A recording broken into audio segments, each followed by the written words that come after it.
In other news this evening, a CATS bus driver is still recovering after being shot by a stray bullet. Today, though, his congregation recognizing him, calling his survival a miracle. Throne of Grace Church held a New Year's Eve service. It was centered around the driver, but also included a call to action to keep others operating buses safe. WCNC Charlotte's Miles Harris was at that service. It was a special service at the Throne of Grace Church where several community supporters were in attendance celebrating the life of a CATS operator who was shot in the neck by a stray bullet. And speakers in this service were calling for more safety measures on all CATS vehicles. Zavier was the treasurer of the Brethren. I heard you say that. And we are so grateful that he is also one of our trustees here. We just come to celebrate it and support him and let him know he has support throughout the year and the coming months of his recovery.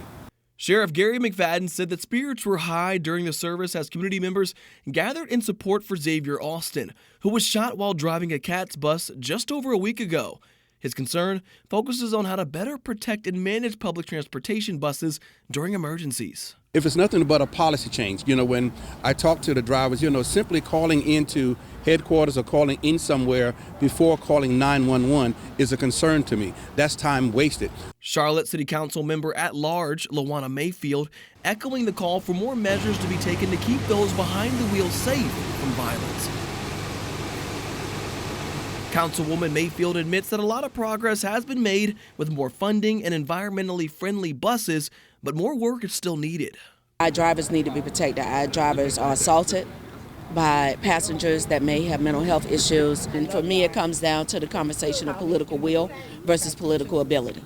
If we have the ability to make some instantaneous changes that's going to protect our drivers as well as our riders. As investigators continue to dig into who fired a bullet into the bus, Sheriff McFadden is hopeful to see changes that could prevent something like this from happening again.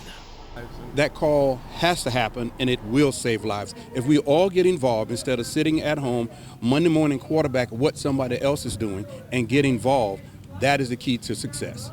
In East Charlotte, Miles Harris, WCNC Charlotte.